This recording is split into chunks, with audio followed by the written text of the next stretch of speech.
Selamat datang di podcast POP, Polisi Oh Polisi. Sensitif, objektif, persuasif, edukatif.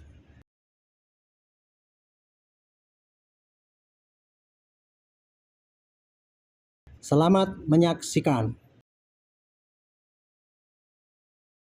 Para pemirsa sekalian, salam jumpa kembali dengan POP, Polisi Oh Polisi. Pertama-tama, saya mengucapkan banyak terima kasih kepada para pemirsa yang setia mengikuti POP. Dan malam ini saya gembira sekali. Saya baru pulang dari dua sisi di TV Ban. Dan di situ saya sangat gembira sekali karena apa? Kemarin di dalam tayangan sebelumnya kita akan merasa mendapatkan kado ya, sepeda motor dengan pengumuman dari Humas Polri atau dari Kapolri waktu itu bahwa Baradae ditetapkan menjadi tersangka. Kemudian kemarin disusul dengan pernyataan Bapak Kapolri juga bahwa penetapan tersangka Bapak Jenderal itu berikut pencopotan jabatan beberapa orang yang termasuk di dalam grupnya waktu itu.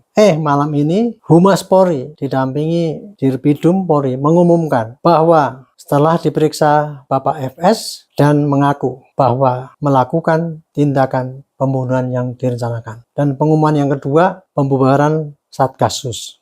Ini bagi saya merupakan kado yang ketiga yang nilainya seperti rumah mewah di Pondok Indah lah gitu. Karena saya begitu mendengar pengumuman ini saya plong dan saya kira juga masyarakat juga lega juga ya, meskipun mungkin masih bertanya-tanya. Mengapa? Dengan diumumkannya ini saya melihat ada dua hal yang sangat positif dari Humas Polri. Seperti dulu kita katakan bahwa masalah ini ya, viralnya kejadian di rumah jenderal itu kan akibat daripada peristiwa bom atom ya, yang sangat mengejutkan Polri dan kemudian menimbulkan viral, dan kemudian sementara itu polisi tidak segera memberikan jawaban ataupun penjelasan yang memuaskan masyarakat karena sering menunda-nunda pengumuman apa yang terjadi. Nah, malam ini sangat tepat sekali Humas bisa melaporkan apa yang telah dikerjakan dan langsung tidak usah ditunggu-tunggu, tidak takut lagi dengan pemberitaan yang sepotong-sepotong. Terima kasih pada polisi. Nah, sekarang saya sebut saya jelaskan mengapa saya sangat senang sekali malam ini. Karena saya merasa bahwa drama ini ya, dimulai dari tanggal 11 dulu itu, kayaknya bisa dikatakan selesailah ini. Karena apa? Selama ini kan kita bertanya-tanya, apa yang sebenarnya terjadi? Nah, pertanyaan yang paling ditunggu-tunggu oleh para pemirsa ataupun publik pada umumnya pasti apa yang sebenarnya terjadi dan kemudian bagaimana sih kejadiannya, dan yang terakhir adalah kenapa begitu kan. Nah, seperti tadi kita bicarakan di dalam masalah motif ya, pertanyaan yang belum dijawab adalah mengapa dan bagaimana.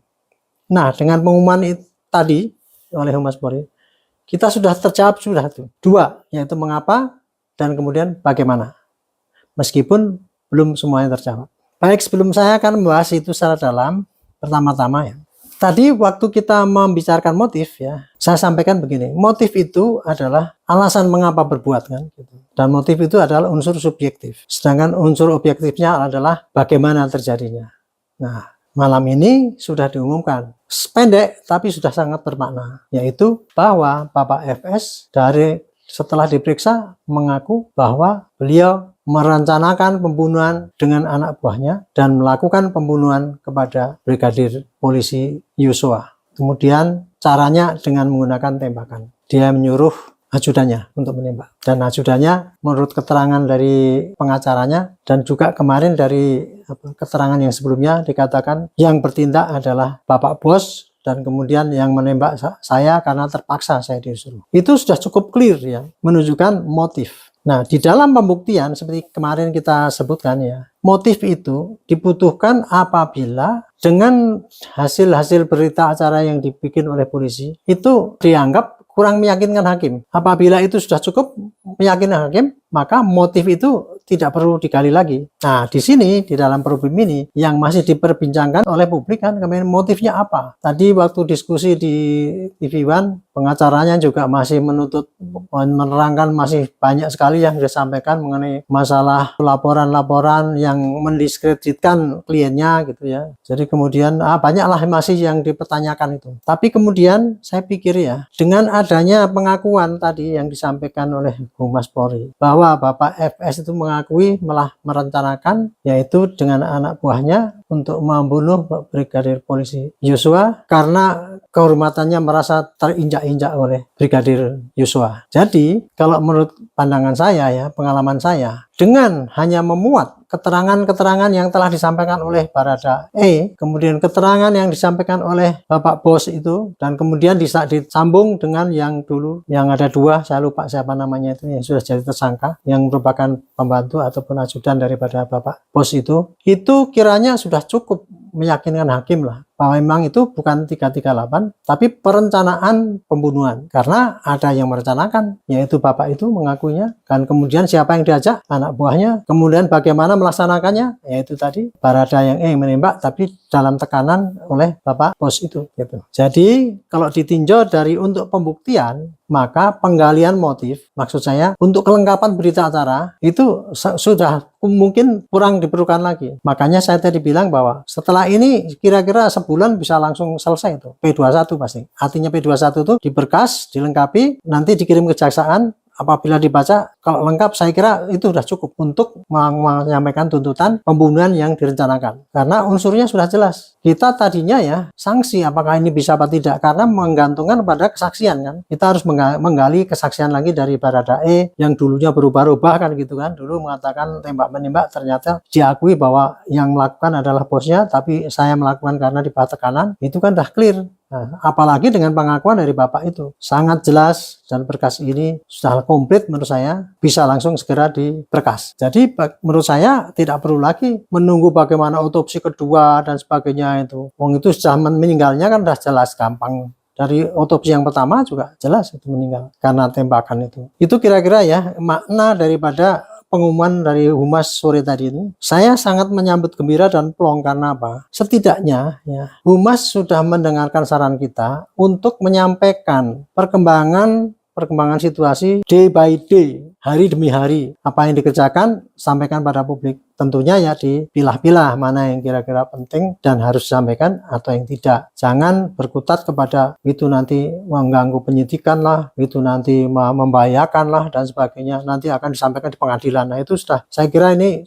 untuk pelajaran lah. Untuk ke depan mudah-mudahan polisi ini kalau menghadapi kasus kayak gini ini, itu tadi komunikasi dengan publik itu penting sekali, karena kasus ini betul-betul terkait dengan citra polisi. Saya pikir dengan adanya ini, citra polisi pasti akan sudah dipercaya kembali. Karena apa? Kemarin yang terjadi itu ya, kasusnya itu kan. Pertama kali kan dibilang itu tembak-menembak. Kemudian ternyata banyak kejanggalan. Dan kemudian dengan pengakuan Barada E kemarin itu, sudah berbalik kan. Oh ternyata kasusnya itu bukan tembak-menembak, tapi ditembak sesuai dengan harapan dari pengacaranya dari korban. Benar itu sudah. Tapi estimate daripada pengacara korban juga tidak tepat semua. Misalnya ada penganiayaan yang dari Magelang sampai sampai Jakarta, sehingga TKP-nya dari Magelang sampai Jakarta itu kan sudah ditepis dari rangkaian CCTV itu kemudian. Dan kemudian yang sudah terungkap terjadi adalah itu terjadi tembakan kepada korban Brigadir Yosua itu. Tapi kemudian waktu itu Bapak Bos itu panik, kemudian manggil anak buahnya untuk melakukan merombak TKP dan dibikin seakan-akan TKP-nya adalah itu Brigadir Yosua itu mencoba berbuat tidak senonoh, kemudian keluar panik, kemudian ditegur waktu itu nembak-nembak itu, padahal yang nembak kan itu bos itu ke atas yang merekayasa itu. Jadi intinya adalah kemarin itu ya, sementara publik menduga bahwa polisi kok sekarang kok konyol sekali ya, itu namanya jenderal mau membunuh, merencanakannya di rumahnya sendiri gitu, mosok sampai terjadi kayak gitulah. Tapi ternyata yang terjadi adalah bahwa ini menurut saya sih ya, kekhilapan daripada Bapak Bos itu, karena mungkin geramnya itu ya, sehingga dia melakukan rencana pembunuhan. Tapi kemudian setelah melakukan itu berusaha mau menutupi kejadian itu. dengan memanggil anak buahnya untuk menghapus TKP dan membuat seakan-akan skenario tembak menembak itu. Dan itu dulu didukung dengan pengakuan dari Barada E. Tapi setelah itu, setelah berubah, barulah ketahuan bahwa itu bukan itu, skenario-nya bukan demikian. Yang kejadian yang sesungguhnya adalah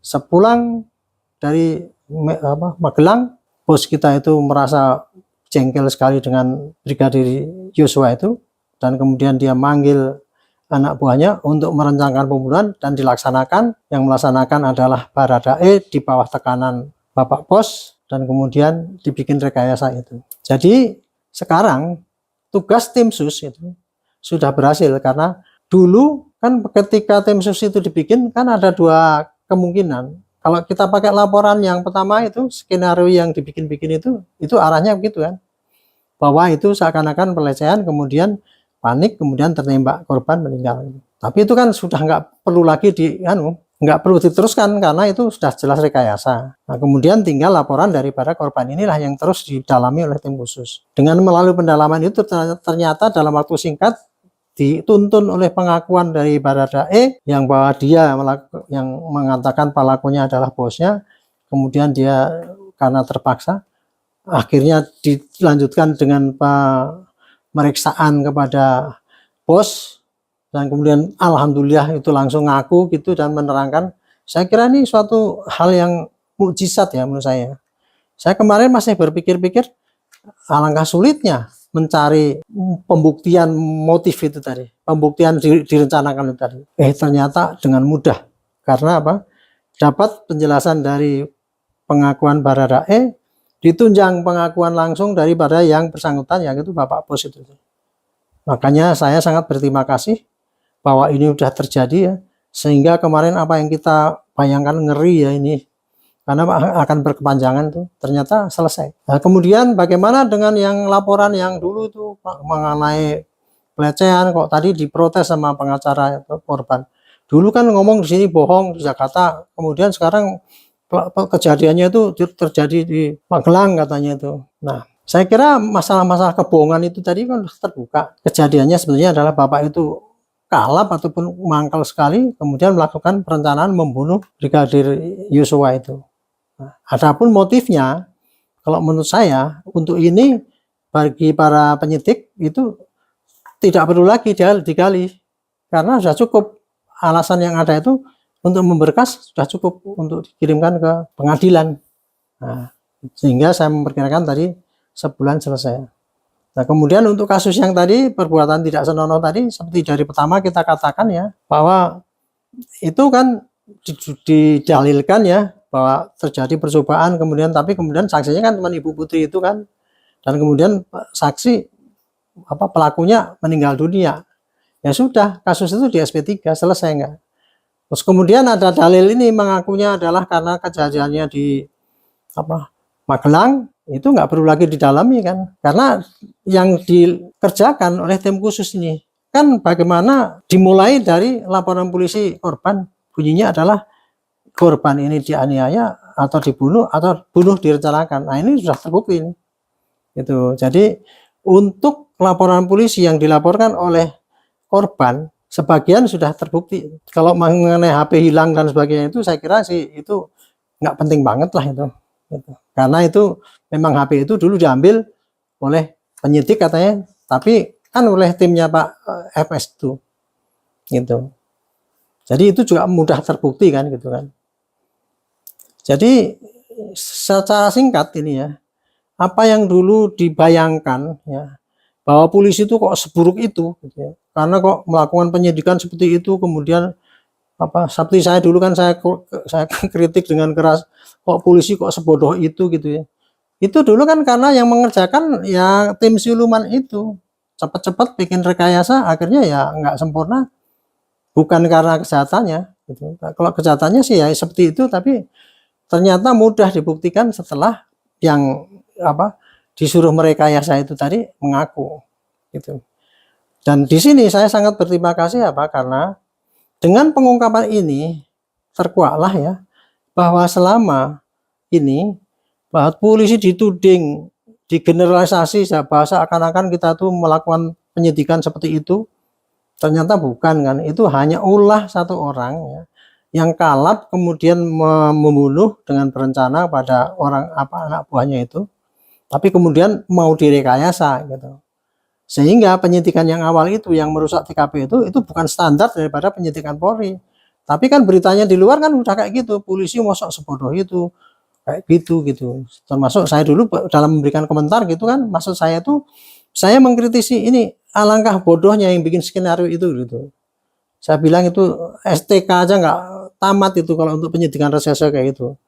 Saya sampaikan, saya Barada aja dulu itu. Kalau ada dapat mayat mati itu pasti kita sidik. Kalau ada kecurigaan bahwa itu matinya karena harus disidik gitu. Kecuali kalau seperti kemarin saya sampaikan, kalau matinya mati karena masuk angin ya nggak perlu kan gitu. Tapi itu kan kemarin mati ketembak. Meskipun laporannya tadinya itu pelecehan, begitu kita datang ke tempat ada polisi mati, ya harus pakai LP model A. Nah ini ternyata nggak dikerjakan kan. Ternyata bukan polisi yang mengerjakan, tapi yaitu tim siluman yang terdiri daripada anak buahnya Bapak FS itu dalam rangka untuk membuat skenario mengaburkan kejadian. Jadi kesimpulannya ya, gara-gara satu orang yang khilaf dan kemudian melakukan tindakan di luar kendali sehingga merencanakan dan menghilangkan nyawa orang itu dengan rencana, tapi ternyata sudah merusak nama polisi semua kan, karena dianggapnya itu polisi kayak gitu, menyidiknya ngawur, kemudian menyembunyikan kebohongan. Ternyata kan tidak gitu. Sekarang sudah terbukti kasusnya demikian, dan tim khusus sudah mendapatkan bukti-bukti awal yang cukup untuk membuktikan terjadinya suatu rencana pembunuhan dengan korban Brigadir Y. Sekarang sudah tuntas menurut saya. Saya kira sekarang tinggal penyelesaian pemberkasan untuk melengkapi, misalnya apalagi yang masih kurang, bukti-bukti yang kemarin rusak itu mungkin dikumpulkan lagi, dapat lagi itu. Tapi saya dengan konstruksi yang seperti ini kok optimis ya, bahwa perkara ini bisa segera diselesaikan dan kemudian dikirim ke pengadilan sehingga publik akan bisa melihat dengan terang benderang sebetulnya apa yang terjadi. Sampai sekarang masih tertutup ya itu, artinya tuh bagaimana itu rekonstruksinya kan belum. Jadi itu baru pengakuan, tapi pengakuan singkatnya adalah Baradae itu mengaku bahwa pelakunya adalah bapak tapi menyuruh saya dengan paksaan, dan kemudian memang yang menembak juga menurut ketentuan menurut keterangan itu dari sinkronisasi antara dua keterangan antara Baradae dengan bosnya itu memang yang menembak Baradae, tapi dia di bawah tekanan daripada bosnya itu, dan ini mengakui yang merencanakan memang saya gitu. Jadi itu klop, itu bukti-bukti sudah tidak meragukan lagi oleh hakim itu, dan mudah-mudahan kasus ini bisa selesai. Karena apa, kalau tidak selesaikan nanti tidak cepat-cepat publik masih tanya terus, pengen tahu apa yang terjadi gitu lah. Nah, harapan saya nanti mudah-mudahan di dalam persidangan nggak bertele-tele kayak Jessica itu. Jessica itu sebenarnya kasusnya simpel itu, tapi karena pengacaranya canggih jadi berlama-lama gitu. Tapi akhirnya toh juga diputus gitu aja kan. Gitu. Tapi ya itulah dalam rangka menegakkan keadilan di era demokrasi ini, dituruti sidangnya terus berpanjang-panjang gitu. Padahal ya kalau itu kasus itu tidak menarik perhatian publik, itu kayak kasus Jessica dulu tuh, itu paling cuma 3 bulan udah diputus itu kayak gitu. Nah ini sama-sama dengan ini nih. Ini kasusnya kelihatan gede banget ya, ternyata simpel. Ya, simpel kemarin tuh karena apa? Ya itu karena orang khilaf ya, luar kendali, kehormatannya terganggu, dia harus bunuh itu dan merencanakan, ngaku merencananya dengan anggotanya, semua klop pengakuannya selesai. Hakim nanti mungkin akan yakin bahwa yang terjadi seperti itu dan bukan rekayasa. Baik, saya kira itu ya. Jadi intinya ini kejadian ini ya menurut saya merupakan pembelajaran bagi polisi, yaitu satu kejadian itu sangat besar ya itu. Tapi sayangnya waktu itu diawali dengan suatu rekayasa untuk menutupi kejadian itu. Dan waktu itu membukanya meskipun tim khusus sudah dibikin tidak cepat kan waktu itu. Baru belakang terbukanya setelah ada laporan dari pihak korban. Jadi seakan-akan kasus ini kalau nggak dibuka oleh korban, pasti polisi akan nutup-nutupi kan gitu. Padahal yang terjadi adalah kalau tidak dibuka oleh korban, bapak yang hilaf tadi itu nggak mau ngaku kan gitu, anunya gitu. Jadi bukan polisi yang nutupi, tapi yang melakukan itu tidak mau jujur gitu lah. Sekarang untunglah sudah jujur mengaku, dan ini menurut saya ini jasa beliau juga ya, menyelamatkan nama polisi. Dan juga yang kedua masyarakat. Ini memang berita ini sangat world news ya, menarik perhatian. Dan itu terjadi viral kemana-mana ya karena penjelasan kurang gitu. Oleh karena itu ini merupakan pelajaran bagi polisi ya, untuk di kemudian hari apabila ada kasus yang mencolok kayak gini, tugas pokok polisi adalah bagaimana mengendalikan, memberikan penjelasan pada rakyat, jangan sampai polisi itu dicap bohong gitu. Kalau ada kejanggalan seperti kemarin itu, ya mestinya langsung diambil alih, jangan sampai itu kebohongan itu terus dibiarkan gitu kan. Akhirnya kan banyak korban itu terbohongi. Saya pun dulu terbohongi, saya ikut mengomentari bahwa itu pistol itu biasa, itu anggota saya dulu pun waktu jadi Kapolda dulu ya, ajudan saya udah pakai Glock gitu. Ternyata analisis daripada orang luar itu yang mencurigai kejanggalan yang terjadi itu terbukti juga kan sekarang kan gitu. Banyak kejanggalan-kejanggalan itu ternyata terbukti bahwa itu satu rekayasa. Tapi itu rekayasa daripada Pak FS itu sendiri yang mengerahkan anak buahnya. Oh iya, saya lupa tadi, Pak kok banyak sekali yang terlibat ya. Nah nanti gini, yang terlibat dalam perencanaan pembunuhan ya, itu yang cuman Pak Bos dengan ajudannya, dengan sopirnya itu tadi. Sedangkan yang 31 itu yang ikut membantu merusak, membersihkan TKP, kemudian menyidik gitu. Itu nanti akan dikenakan yang kode etik itu. Jadi yang lain-lain itu beda ini. Yang ini tanggung jawabnya adalah kepada perbuatan merusak TKP dan sebagainya, oleh karena itu kena kode etik. Tetapi merusaknya itu ada gradasinya, kalau sampai dia menghilangkan barang bukti dan sebagainya itu bisa kena pidana gitu. Nah, sedangkan yang terlibat di dalam rencana pembunuhan itu ya terbatas pada yang itu tadi yang diajak berunding merencanakan, melaksanakan, masuk ya Barada E ataupun saya lupa ya Pak siapa pembantunya atau apa, pokoknya ada 3 atau 4 orang kurang lebih gitu. Jadi kayak kira-kira gitu. Saya ini emosi sekali karena saya merasa bergembira sekali ya, dan saya ucapkan terima kasih pada polisi yang ternyata sudah sigap dan mau memberikan cepat perkembangan penyidikan sehingga melegakan masyarakat. Saya yakin ya, kalau dijelaskan seperti ini, sebagian masyarakat bisa mengerti lah, oh ternyata yang kayak gitulah gitu. Dan tapi masih menyisakan ini, motifnya apa sih, motifnya bisa digali nanti. Tapi motif itu sudah sangat tidak penting untuk melengkapi berkas ini gitu. Jadi berkas ini dengan modal apa adanya sekarang ini, dengan keterangan kesaksian dari para tersangka yang sudah menjelaskan ada penjelasan mengenai rencana itu, saya kira sudah cukup bisa meyakinkan hakim. Demikian ini mohon maaf saya mendadak ya, nggak pakai persiapan, pulang dari TV-man langsung menyampaikan kepada para pemirsa sekalian karena ini merupakan news yang sangat bagus sekali.